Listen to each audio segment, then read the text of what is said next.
Mis hermanos, a menudo los creyentes tenemos que luchar con lo que yo le llamo una fe selectiva. Es decir, somos capaces de confiar en las promesas de Dios cuando estamos enfrentando un problema cuya solución todavía parece estar al alcance de la mano. Pero cuando nos enfrentamos a una situación aflictiva que, humanamente hablando, no parece tener solución o que se extiende más de lo esperado, entonces nuestra confianza en Dios comienza a tambalear. Y lo digo, mis hermanos, porque me conozco a mí mismo y porque me he visto más de las veces que yo quisiera admitir o de lo que me gusta admitir. Yo he estado allí, yo he estado en esa situación. Cuando nos encontramos en medio de una enfermedad incurable, otros tal vez con un matrimonio destruido o lidiando con un hijo muy rebelde o tal vez atravesando por un serio problema económico. Mis hermanos, nuestro Dios suele usar este tipo de circunstancia para magnificar su poder y su gracia en una forma extraordinaria, como vemos en el texto que vamos a exponer en la mañana de hoy en el Evangelio de Marcos. Yo les pido por favor que vayan en sus Biblias al Evangelio de Marcos, los versículos 21 al 43. Hay dos historias en este pasaje que nosotros podemos dividir en tres escenas diferentes. En la primera, Marcos nos presenta una situación desesperada. Una situación desesperada. Lean conmigo, por favor, los versículos 21 al 24. Dice así la palabra del Señor. Perdón, tengo mi Biblia abierta en Mateo. Marcos 21 dice: cuando Jesús pasó otra vez en la barca al otro lado, se reunió una gran multitud alrededor de él, así que él se quedó junto al mar. Y vino uno de los oficiales de la sinagoga llamado Jairo, y al verlo se postró a sus pies y le rogaba con insistencia diciendo: mi hijita está al borde de la muerte, te ruego que vengas y pongas las manos sobre ella para que sane y viva. Y Jesús fue con él. Y este detalle es importante: una gran multitud le seguía y le oprimía. Jairo, dice el texto, era un oficial de la sinagoga. La sinagoga era ese lugar donde se reunían los judíos y adoraban al Señor durante el Sabbat, durante el día de reposo, cuando estaban lejos del templo de Jerusalén. Cada sinagoga tenía un oficial o un grupo de oficiales que eran los encargados de supervisar todo lo concerniente al culto. Nosotros venimos aquí el domingo en la mañana, ya todo eso está preparado, aquí hay un micrófono, aquí hay una cámara, todo está bien, los hermanos de alabanza. Hay alguien que tiene que coordinar todo esto. Bueno, eso era lo que hacían los oficiales de la sinagoga. Generalmente eran personas elegidas por la comunidad debido a su carácter, debido a su devoción religiosa, de manera que Jairo era un hombre muy conocido, era un hombre muy respetado en la ciudad de Capernaum, que es donde ocurre esta historia. Y cuando él llega delante de Jesús, dice Marcos que se postra delante de él en una actitud suplicante, porque su hijita, yo sé que la Reina Valera dice su hija, es su hijita literalmente, está al borde de la muerte. Más adelante Marcos nos va a decir que esa niña tenía 12 años. Y Lucas añade el dato de que era una hija única.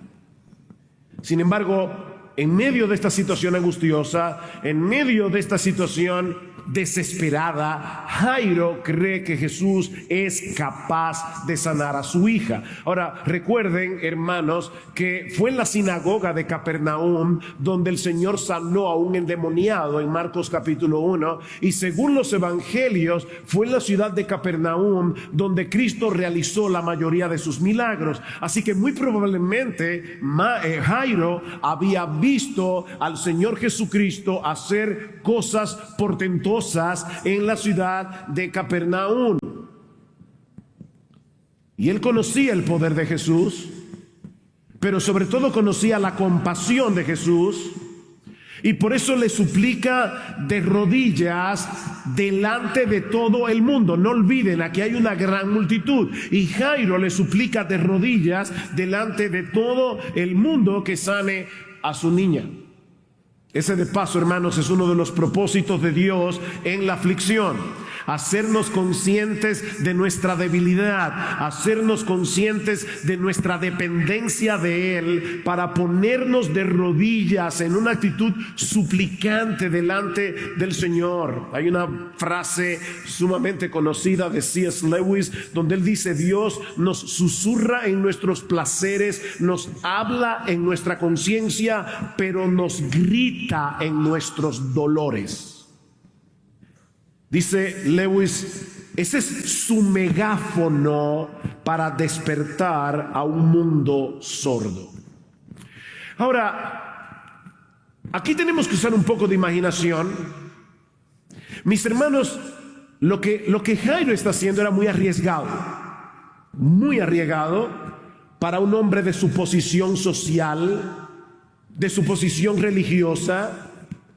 Pero él amaba a su hija más que su reputación. Su corazón de padre no le permitía estar atento en este momento a ninguna otra cosa que no fuera la sanidad de su hija. Y yo estoy completamente seguro de que todos los padres que están aquí me entienden perfectamente. Los padres somos capaces de hacer lo que sea por uno de nuestros hijos. Hace unos años, varios años atrás, una de nuestras hijas, con 9 años de edad, sufrió un accidente. Y fue un accidente bastante severo. Porque un carrito de golf que se mueven con un motor eléctrico la golpeó, le pasó por encima y finalmente el motor quedó pegado a su muslo, causándole quemaduras de 3er grado. Y yo recuerdo cuando a nuestra niña había que hacerle la cura. Yo no sé si ustedes han tenido la experiencia de ver cómo se cura a un quemado, pero eso es muy doloroso. Yo recuerdo decirle al doctor en aquel momento, le decía: doctor, si usted pudiera darme una pastilla que permitiera que el dolor de mi hija se pase a mi cuerpo, yo me la tomaría de inmediato. Los padres somos capaces de hacer lo que sea por causa de nuestros hijos. Y Jairo tenía una última esperanza en la persona de Jesús. Una última esperanza en la persona de Jesús. Jairo sabía que no tenía mucho tiempo para estarse preocupando por guardar el protocolo de una persona de su rango. Él iba a hacer todo lo que estuviera a su alcance para salvar la vida de su hija, aunque eso le costara perder su reputación. Pero entonces, hermanos, ocurre algo inesperado que pone a prueba la fe de Jairo.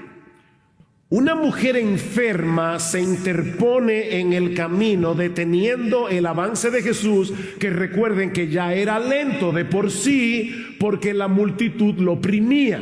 Yo imagino a Jairo con el corazón a 1000, deseando que Dios abriera la multitud como abrió el Mar Rojo para que Jesús pudiera avanzar. Y ahora de repente Jesús tiene que detenerse por causa de una mujer enferma. Vean los versículos 25 al 26, una escena que yo he titulado Una dilación inquietante. Ya vimos una situación desesperada. Veamos ahora una dilación inquietante, versículo 25. Y una mujer que había tenido flujo de sangre por 12 años y había sufrido mucho a manos de muchos médicos y había gastado todo lo que tenía sin provecho alguno, sino que al contrario había empeorado, cuando oyó hablar de Jesús, se llegó a él por detrás entre la multitud y tocó su manto. Hermanos, la providencia del Señor a veces es tan extraña, es tan misteriosa. ¿Cuántos años tenía la hija de Jairo? 12 años. ¿Cuánto tiempo tenía esta mujer sufriendo de esta enfermedad? 12 años. Así que muy probablemente el mismo año en que esta mujer enfermó, nació la hija de Jairo. Y la vida de estas dos personas comenzaron a correr separadas la una de la otra hasta que de repente se encuentran en la persona de Jesús. Impresionante. Dios había orquestado las cosas para que la enfermedad de esta mujer, que había empezado 12 años antes, pusiera a prueba la fe de Jairo 12 años después. Uno no tiene ni idea de lo que Dios está haciendo en la vida de cada persona. Esta mujer no solamente tenía un serio problema de salud, ella tenía un serio problema social y un serio problema religioso. Cuando una mujer tenía la menstruación, según la ley del Antiguo Testamento, permanecía por 7 días ceremonialmente impura y no podía ser tocada por nadie. Una impureza ceremonial no implicaba nada pecaminoso, sino que le impedía a la persona afectada participar en la adoración en la sinagoga o en el santuario, ir al mercado, estar con las amigas, tocar a la gente. Mis hermanas, a ustedes les hablo.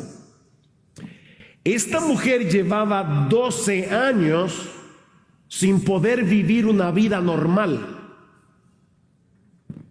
Aparte, me imagino la debilidad que ella tenía que estar padeciendo por causa del flujo de sangre. Esta mujer había tenido que sufrir vergüenza, había tenido que sufrir soledad, 12 años sin recibir un abrazo, 12 años sin que nadie la tocara. Y tal vez, porque la gente es cruel, sufriendo al mismo tiempo la incomprensión de la gente que pensaba que tal vez ella estaba pagando por un pecado que había cometido. Todo esto, mis hermanos, suele mezclarse en las aflicciones. Job tenía suficiente con lo que estaba padeciendo en su cuerpo, la pérdida de sus bienes, la pérdida de sus hijos, para que 3 amigos vinieran a insistirle en que él estaba así porque había pecado. Lamentablemente, hermanos, a veces uno quisiera, cuando llega una prueba, que vengan por turno, ¿verdad? Una hoy, otra el año que viene. Pero Santiago dice: tened por sumo gozo cuando os halléis en diversas pruebas. Y la idea del texto es cuando de repente al mismo tiempo os encontréis sumergidos en diversas pruebas. Eso era lo que esta mujer estaba pasando. Y para colmo de males, ella había gastado todo lo que tenía yendo de un médico a otro, de un médico a otro, de un médico a otro, y no habían podido hacer absolutamente nada por ella, sino que mientras pasaba el tiempo, dice Marcos, su condición se ponía peor. Esta mujer había perdido toda esperanza hasta que se entera que Jesús ha vuelto a Capernaum. Y al igual que Jairo, ella decide poner a un lado su condición de impureza. Noten cómo las dos historias tienen muchos puntos de contacto. Ella decide, aunque no debía hacerlo, ella decide mezclarse sigilosamente en medio de la multitud hasta llegar a la persona de Jesús, porque ella tenía la convicción de que si al menos podía tocar su manto, ella quedaría sana. Versículo 28. Porque decía: si tan solo toco sus ropas, sanaré. Y cuando toca a Jesús, al instante la fuente de su sangre se secó y sintió en su cuerpo que estaba curada de su aflicción. Mis hermanos, tan pronto la mujer toca a Jesús, siente que la hemorragia se detiene. Por primera vez en 12 años, lo que los médicos no habían podido lograr en todo ese tiempo, Jesús lo hizo en un segundo y gratis. Qué precioso Salvador tenemos nosotros. Ahora, ella sabe que lo que acaba de hacer era problemático por su condición, aparte de que tocar a un rabino, ya Jesús en ese tiempo era considerado como un rabino. Hasta hablar con una mujer era un problema, mucho más que una mujer tocara a un rabino, y más en esa condición. Ella sabía que estaba en problemas, así que ella trata de pasar desapercibida, pero aquí es donde comienza la parte extraña de la historia.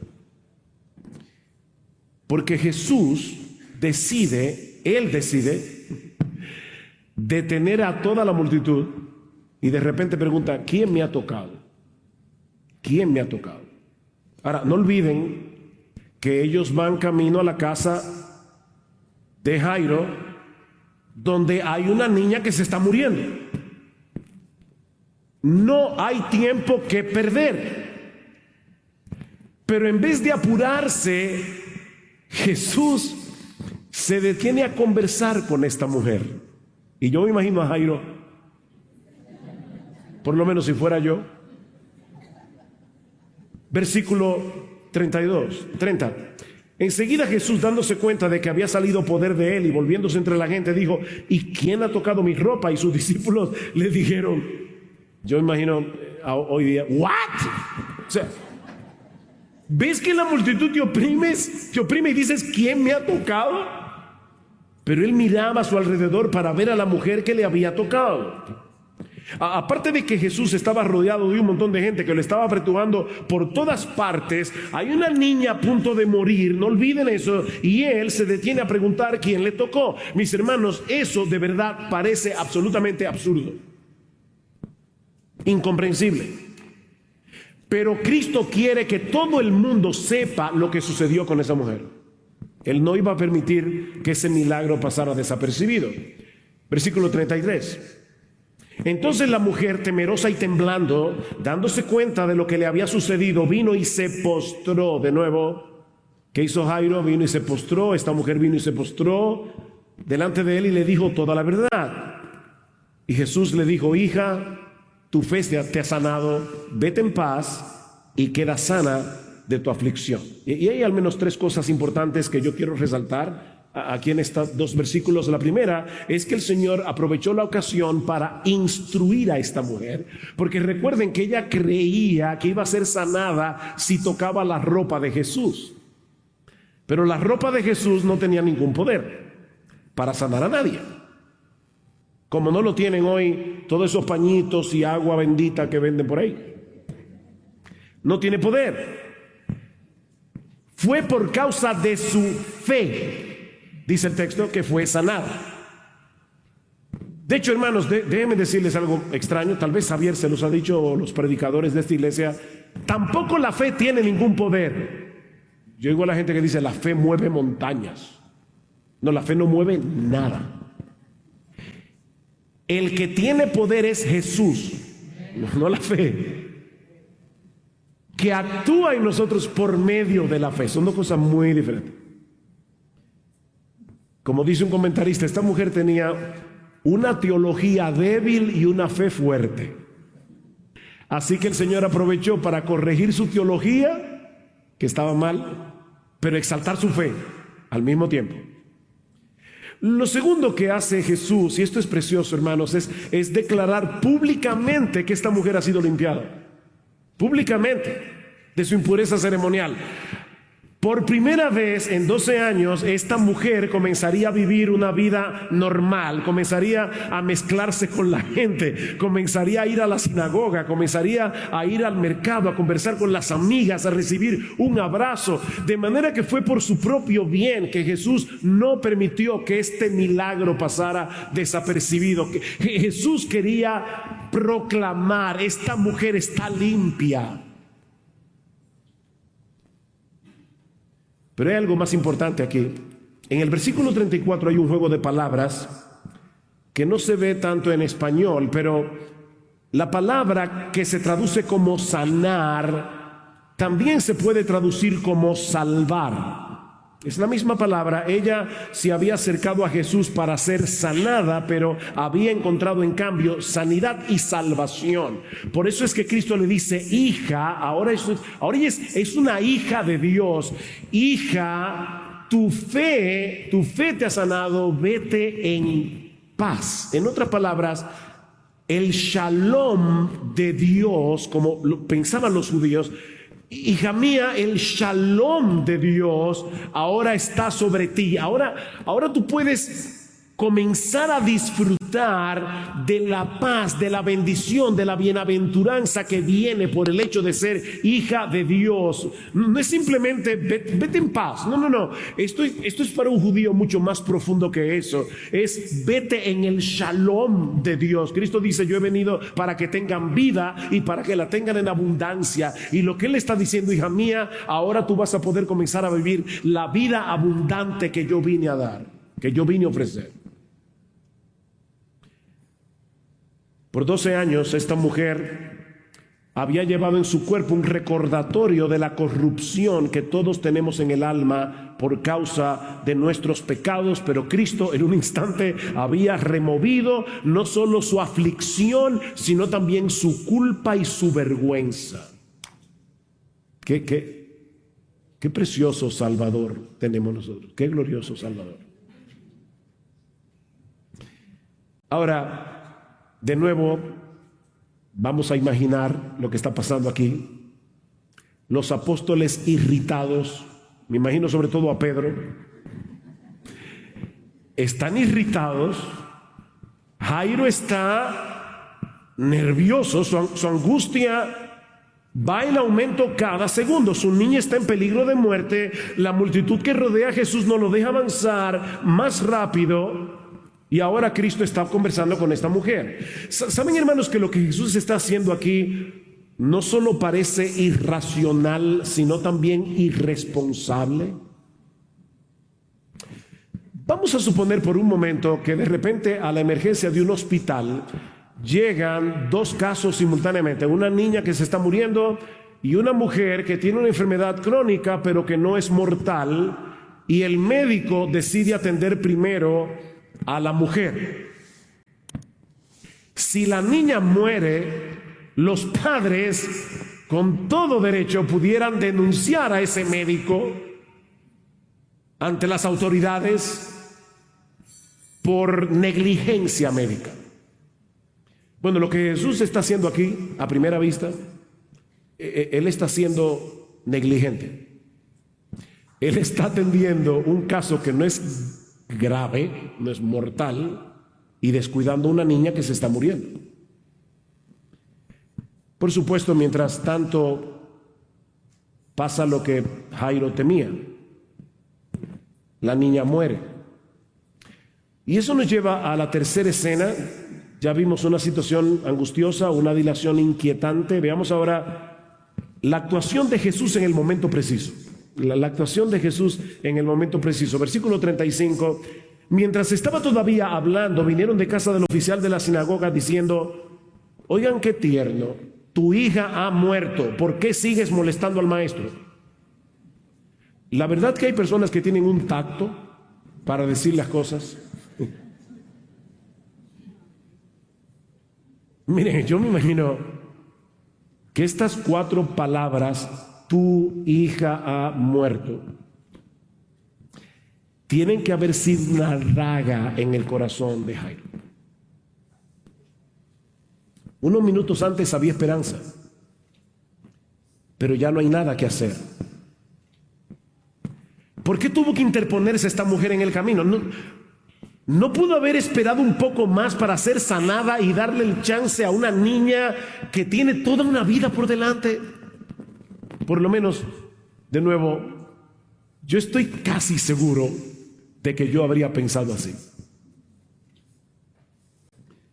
Pero ahora Jesús quiere ayudar a Jairo a poner su mente en perspectiva, y a todos ustedes y a mí también, porque este relato quedó inspirado por el Espíritu Santo para que durante 2000 años o hasta que Cristo vuelva, nosotros estemos predicando acerca de este texto. Y ahora Jesús le dice, escuchen esto, Jesús, versículo 36, oyendo lo que se hablaba, dijo al oficial de la sinagoga, 4 palabras también: no temas, cree solamente. No temas, cree solamente. 4 palabras aterradoras: tu hija ha muerto. 4 palabras de esperanza. Mis hermanos, todos nosotros necesitamos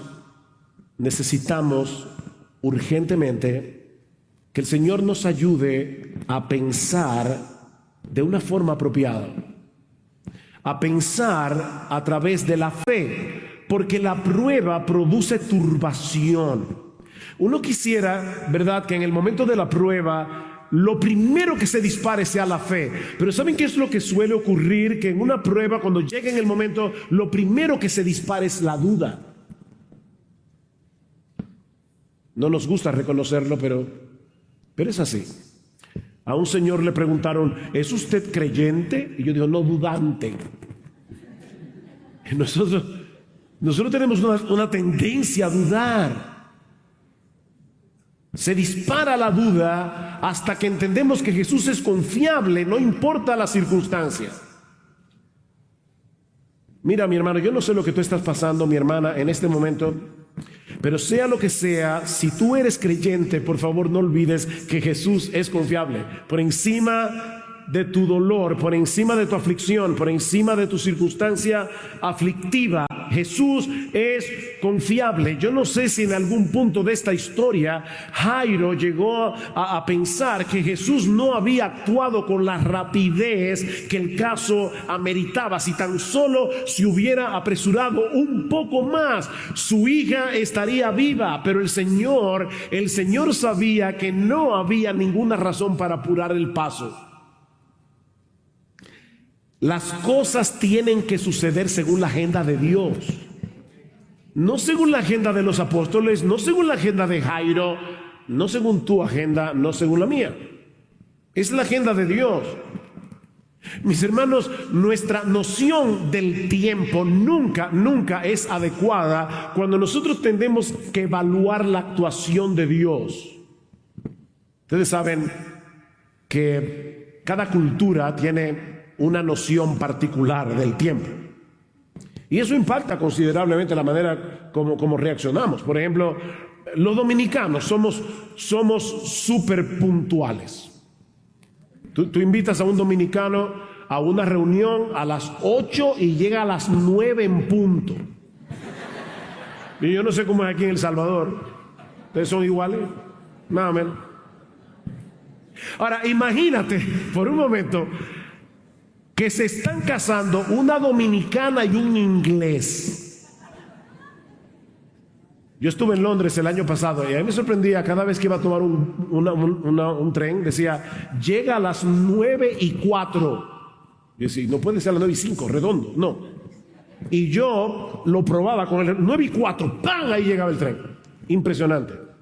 Ahora, se están casando, ¿verdad? Una dominicana y un inglés. Para él 5 minutos ya es muy tarde. Para la dominicana y la familia hay una elasticidad como de 60 minutos más o menos, un rango de elasticidad. Entonces llega la hora determinada para la boda, ¿verdad? Ya todos están ahí esperando. En el ala derecha están los ingleses irritados, molestos, mirando el reloj. En el ala de izquierda están los dominicanos hablando, porque para ellos, lamentablemente para nosotros, esto es de lo más normal. Ven cómo cada cultura maneja el tiempo de una manera diferente. Bueno, mis hermanos, si el sentido del tiempo cambia mucho de una cultura a la otra, cuando se trata de Dios, la situación ya es muy crítica, porque, hermanos, el obrar de Dios en el tiempo es absolutamente incomprensible para nosotros. Dios llama a Abraham y le dice, capítulo 15, capítulo 17, le dice: Abraham, te voy a dar 2 promesas. Capítulo 15, te voy a dar un hijo. Capítulo 17, te voy a dar esta tierra. Y en el mismo capítulo 15 le dice lo mismo. ¿Cuándo, Señor? Bueno, el hijo dentro de 25 años y la tierra dentro de 400 años. El tiempo de Dios. Alguien decía, la gracia de Dios nunca actúa según nuestro horario. Y eso es tan importante, hermanos. Cuando estamos en medio del dolor y comenzamos a pedir a Dios, Señor, por favor, ven, Señor, ven, actúa, ven, Señor. Y pasa un día y el día se convierte en un mes y el mes se convierte en un año y en 2 años y en 4 años. Y uno dice, Señor, ¿qué pasa? Yo le decía a mi esposa en estos días, hemos estado pasando muchas aflicciones de diversos tipos. Y por momentos, conversando, ella y yo abiertamente hemos dicho, wow, le hemos pedido tanto al Señor y parece como que Él no está escuchando. Pero ¿saben qué? Yo le decía a mi esposa, ¿saben, mi amor, que en los 47 años que nosotros tenemos siendo cristianos, muchas veces nosotros le hemos pedido al Señor en oración, Señor, santifícanos, Señor, haznos como Cristo? Y que si esta dilación ahora no es más que la respuesta de Dios a aquellas oraciones. No entendemos lo que Dios está haciendo. Para Jairo era demasiado tarde. Para Jesús las cosas estaban ocurriendo según lo previsto. Jairo, no temas. No temas, cree solamente. Mis hermanos, la fe es el antídoto divino contra el temor. Creo que era Martin Lloyd-Jones que decía que la fe consiste en aplastarle la cabeza a la serpiente de la duda con la promesa de Dios. Dice David en el Salmo 56, versículo 3, en el día que temo, fíjense, él no está diciendo, yo nunca tengo temor, yo no tengo problemas con eso. Dice, no, en el día que temo yo en ti confío, pero ahora escucha, en Dios cuya palabra alabo, en Dios he confiado, no temeré. ¿Qué puede hacerme el hombre? Y probablemente la palabra de la que está hablando David aquí, hay diversas, ¿verdad?, opiniones al respecto, pero probablemente lo que David está pensando es en la palabra que Samuel le dijo, tú serás rey. Y pasan los años y David es un fugitivo. Saúl lo está persiguiendo y lo que él está diciendo es, cuando de repente me asalta el temor, mis enemigos me están rodeando, parece que van a acabar con mi vida, pero yo alabaré tu palabra porque tú no mientes y tú dijiste que yo seré rey. Y de esa manera es que David puede acallar la voz del miedo, la voz del temor. Cristo le está diciendo a Jairo, déjame hacer las cosas en mi tiempo. Y te lo está diciendo a ti en esta mañana. Y verás que a final de cuentas, el tiempo mío será infinitamente mejor que el tuyo. ¿Recuerdan la historia de José y el copero del rey? El copero y el panadero van a la cárcel. José le dice, a ti te van a matar en 3 días, a ti te van a volver a colocar en tu puesto. Y le dice al copero, por favor, cuando tú recuperes tu puesto, acuérdate de mí. Pero ¿qué pasó? Que el copero se olvidó por 2 años. Uno lee rápido el texto, es 2 años, 2 años. Ahora, ¿qué hubiera pasado si al copero no se le hubiera olvidado la petición de José? Lo que hubiera pasado es que José habría sido liberado y habría sido un expreso en Egipto y ya. Pero 2 años después, Dios usó una circunstancia, el sueño de Faraón, para que se cumpliera el plan de Dios. No era cuando José le pidió al copero que se acordara de él, era 2 años después, porque ese era el tiempo de Dios.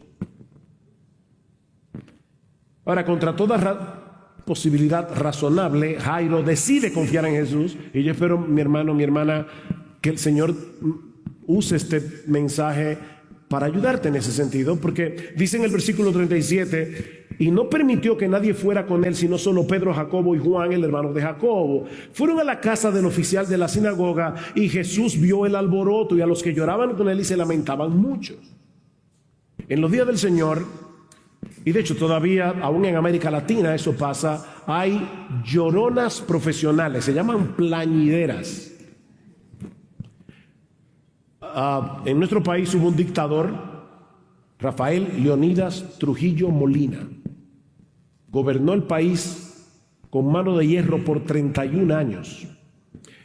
Fue ajusticiado en 1961 y los hermanos, para que se viera que era amado por el pueblo, comenzaron a contratar lloronas. Me dicen, yo era muy chiquito, que se pagaban a 5 los gritos y a 10 los desmayos. Impresionante. Por supuesto, la cantidad de lloronas dependía de lo que la familia podía pagar. Y como la familia de Jairo era una familia pudiente, Mateo dice que era mucha gente que estaba llorando. O sea, contrataron, era un jolgorio que había allí, mucha gente llorando. Llega Cristo, versículo 39, y entrando les dijo: ¿por qué hacéis alboroto? La verdad es que las cosas del Señor son tan peculiares como solo Jesús puede hacerlo. ¿Por qué hacéis alboroto y lloráis? La niña no ha muerto, sino que está dormida. Y se burlaban de él. Fíjense cómo en un segundo el llanto se convirtió en burla. En un segundo. Pero Jairo siguió creyendo en Jesús. Y lo sabemos porque él y su esposa hicieron exactamente lo que Jesús les ordenó. Pero él, echando fuera a todos, tomó consigo al padre y a la madre de la niña. O sea, ellos todavía no están diciendo: ¿y para qué vamos a ir a la habitación? Ya. No, ellos...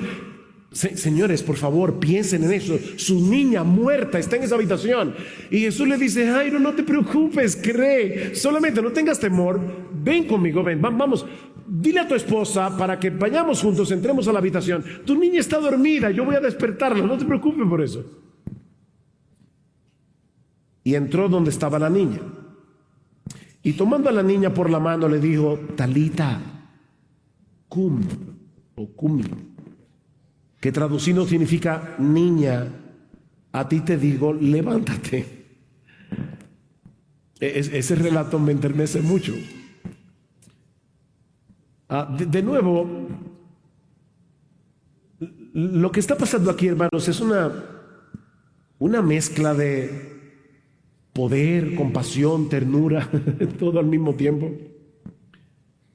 Y obviamente tenemos que entender este pasaje a la luz de la ley ceremonial del Antiguo Testamento, porque tocar el cuerpo de una niña muerta también hacía a Jesús ceremonialmente impuro.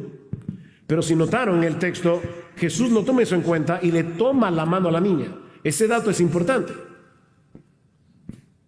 Y le dice: Talita. Es un diminutivo para niña, muchachita. Cumi, levántate. Lo que Jesús está haciendo aquí es muy similar a cuando nosotros vamos a la habitación de uno de nuestros hijos y le decimos: mi amor, ya es hora de ir a la escuela, levántate.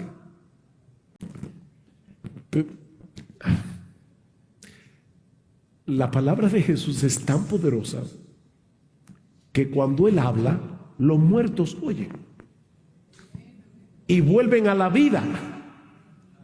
Versículo 42. Al instante la niña se levantó y comenzó a caminar, pues tenía 12 años. Y al momento se quedaron completamente atónitos, y entonces les dio órdenes estrictas de que nadie se enterara de esto, y dijo que le dieran de comer a la niña. Jesús está atento a todos los detalles.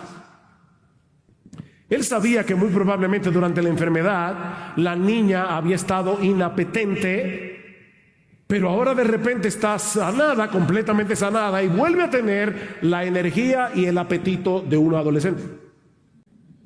Y el Señor le dice a los padres: ahora denle de comer.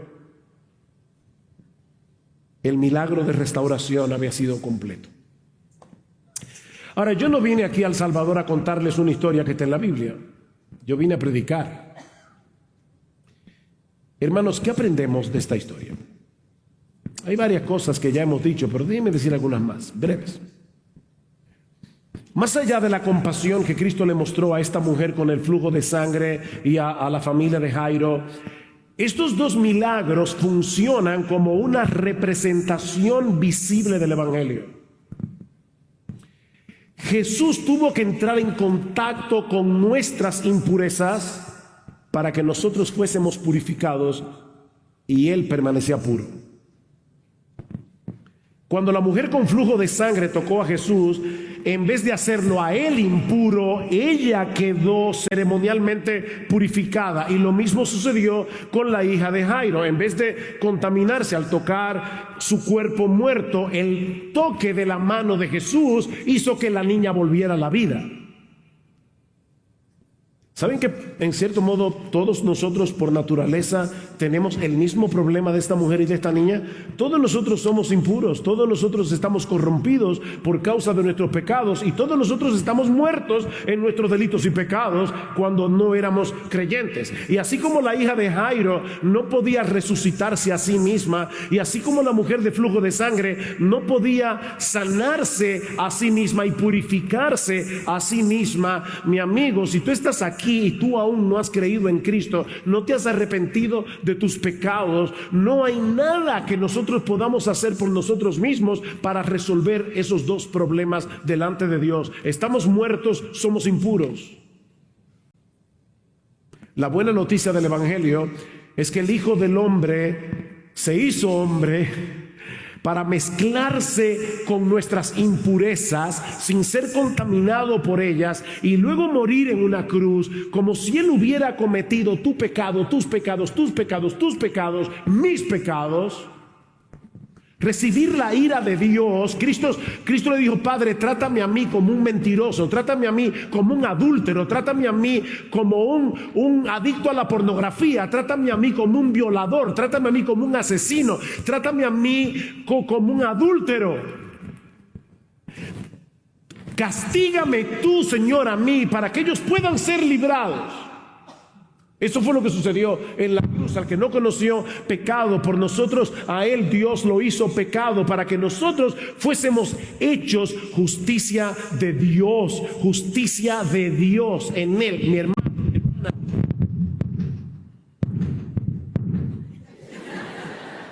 Sí, esto merece fuegos artificiales. Y hermana, si tú eres creyente, la justicia de Dios fue puesta en tu cuenta. O sea, Dios te ve ahora como si tú nunca hubieras roto un plato. Con la justicia de Jesús. Como si tú hubieras vivido la vida de Jesús. Cuando iba al aeropuerto en Santo Domingo, me llevó un creyente de otra iglesia.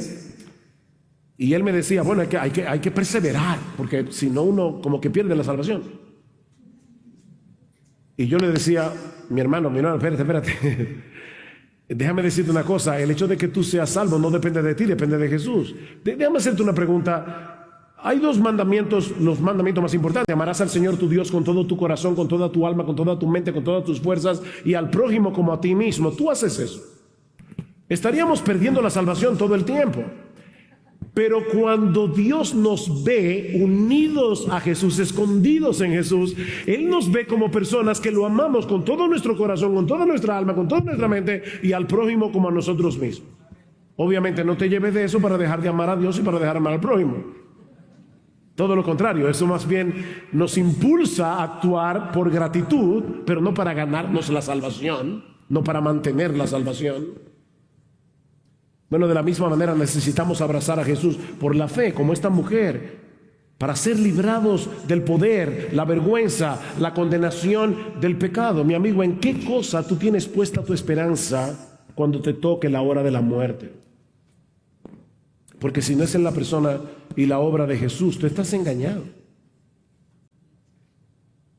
Hay un solo Dios y hay un solo mediador entre Dios y los hombres, Jesucristo hombre. En Hechos 4:12 dice Pedro que no hay otro nombre bajo el cielo dado a los hombres en el cual podamos ser salvos, excepto en el nombre de Jesús. Y el mismo Cristo dice: yo soy el camino, la verdad y la vida. Nadie viene al Padre sino por mí. No son muchos mediadores, es uno solo. y se llama Jesús. Pero también aprendemos de estas dos historias que nuestro Dios no solo sabe qué hacer en situaciones desesperadas, sino cuándo hacerlo. Mi hermana, yo te decía al principio, yo he estado ahí, yo sé lo que es decir, ¿qué pasa, Señor? Y ahí es que uno tiene que recordar, mi Dios sabe qué hacer y cuándo hacerlo. Hace 3 meses mi esposa fue operada de la columna vertebral. Tenía cuatro vértebras fracturadas. Y luego de fracturarse esas vértebras en una caída, una de esas vértebras explotó literalmente. 2 semanas después se volvió a caer y se rompió 3 costillas. Mi esposa estaba muy adolorida. Se pauta la operación para un jueves, pero algo pasa y mi médico nos dice no se puede el jueves, va a ser el sábado. Hermano, nosotros tenemos ya desde diciembre, mi esposa con dolor, mucho dolor, y ya estamos en febrero. ¿Entiendan eso? No es el jueves, es el sábado. Bueno, esperar el sábado. El sábado llama el médico y dice, tampoco puede ser el sábado porque el suministro de instrumentos no llegó a tiempo, va a ser mañana, a las 8 de la mañana. Llegamos al hospital, estábamos ya en el hospital. Hacía una semana ya que estábamos internos los dos. Y cuando van a entrar a Gloria al quirófano, viene el doctor y dice, lo lamento, yo no puedo operar a Gloria ahora porque se me ha presentado una emergencia. Una niña, como de 12 años, por cierto, que yo operé ayer, de repente se le presentó una hemorragia. Y yo tengo ahora que aprovechar que el quirófano ya estaba limpio, porque para limpiar un quirófano se necesita 1:30. Ya el quirófano está listo. Lo que queremos hacer es usar el quirófano para la niña, pero no para ti. Y Gloria, mi esposa, le dijo, doctor, Dios es soberano, y si Él en su providencia lo ha querido así, esperamos. Entraron a la niña, así que Gloria finalmente entró al quirófano a las 11 de la mañana. Cuando termina la operación de Gloria, me llama el médico, ya ustedes se pueden imaginar, yo voy corriendo a ver qué pasó, y uno de los médicos me dice, ¿sabes eres amigo mío? Me dice, Sugel, ¿sabes una cosa? Gloria, sin saberlo y sin quererlo, le salvó la vida a esa niña. Porque el médico no estaba supuesto a venir hoy al hospital. Era ayer, porque ayer era que iba a operar a Gloria y a esa niña. Así que él no debía estar en el hospital hoy. Pero cuando esa niña entró al quirófano, ya había perdido litros y litros de sangre, estaba entrando ya en un shock y estaba a punto de morir. Dios orquestó todas las cosas para salvarle la vida a esa niña. Lo que a nosotros nos parece una dilación no es otra cosa que el cumplimiento del plan de Dios. Jesús no estaba siendo negligente con esta familia. Esta supuesta tardanza era parte de su amor, porque a final de cuentas les dio mucho más de lo que Jairo le había pedido. Jairo no le pidió a Jesús que resucitara a su hija, era que la sanara.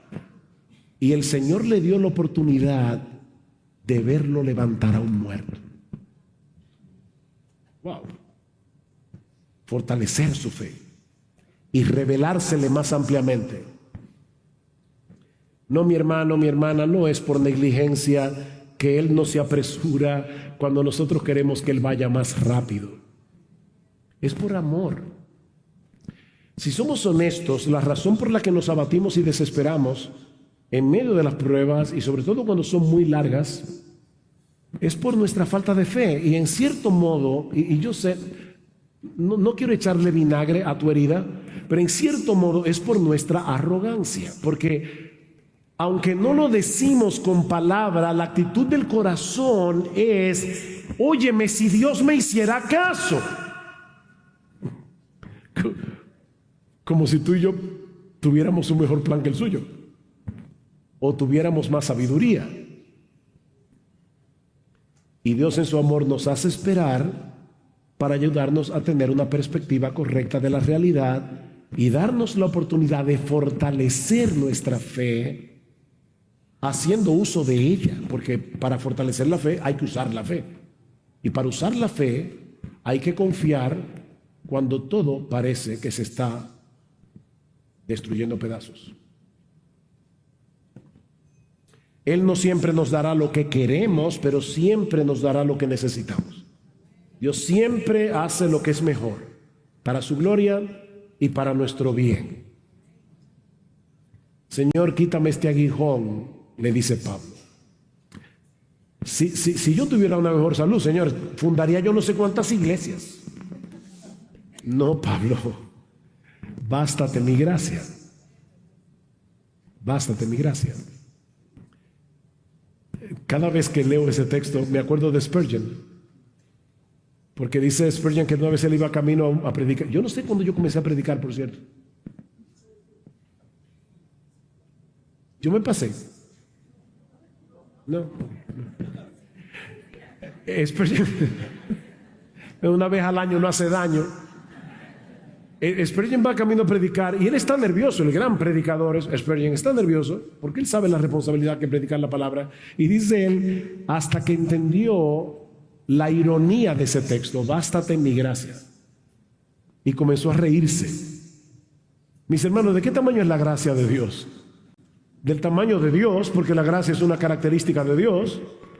Así que es como decirle a una sardina: ¿te basta el Atlántico o tú necesitas más agua?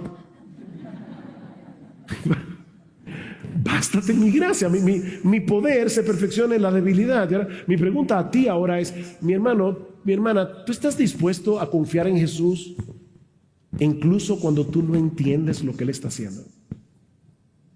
¿Estás dispuesto o dispuesta a descansar en Él? En el hecho de que Él es infinitamente más sabio que nosotros, que en su amor siempre nos dará lo que es mejor. Aunque sea doloroso, es por fe que andamos, no es por vista. Porque fue la fe lo que hizo la diferencia en las dos historias.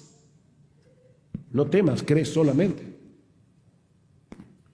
El otro día, uno de los pastores nos envió un poema de Paul Tripp en un libro titulado El Domingo Importa. Y escuchen parte de este poema. Tengo un problema en mi vista. No es que mis ojos físicos se estén apagando, mi problema son los ojos de mi corazón. A menudo me falta claridad de visión para vivir con un corazón sumiso, para vivir una vida libre de quejas, para vivir con gratitud, para vivir con alegría, para vivir con un corazón tranquilo, para vivir con confianza en ti, para vivir para una gloria mayor que la mía, para vivir con la eternidad en mente, para vivir con una esperanza inquebrantable, para vivir con una valentía humilde, para vivir una vida moldeada por el amor, para vivir dispuesto a perdonar, para vivir con un corazón generoso, para vivir afligido por mi pecado, para vivir comprometido con la confesión y el arrepentimiento, para vivir descansando en la justicia de Cristo, para vivir una vida de fe y no de miedo, para vivir creyendo que me has dado todo lo que necesito, para vivir libre de la adoración de ídolos, para vivir con un corazón tierno y maleable, para vivir de verdad. Con demasiada frecuencia dejo que las luchas y las decepciones de la vida dominen tanto mi visión, mi meditación, mis interpretaciones, que quedo temporalmente ciego a ti, a tu presencia, a tus promesas, a tu poder, a tu gracia siempre activa. Dejo que los problemas me definan, dejo que las decepciones digan quién soy, dejo que el miedo abrume a la fe, dejo que las quejas tomen el lugar de la alabanza, dejo que mi ceguera me haga preguntarme: ¿dónde estás? ¿Qué estás haciendo? Si acaso escuchas mis clamores, si tus promesas son todavía confiables. Dejo que mi ceguera me haga colocarte en la corte de mi tribunal para cuestionar tu fidelidad y tu amor, de manera que corro de nuevo con tu pueblo.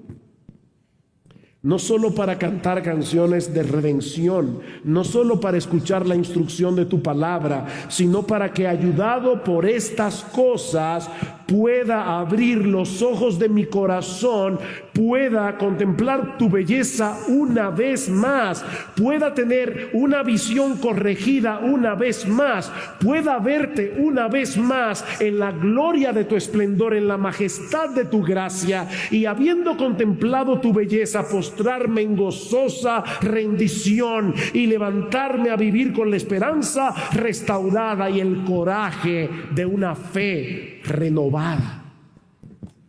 Para eso es que nosotros venimos cada domingo a adorar a Dios junto al pueblo de Dios. ¿Quiere el Señor hacer esa obra en cada uno de nosotros en esta mañana? Y mi anhelo y oración es la misma de Pablo en Romanos capítulo 15, versículo 13.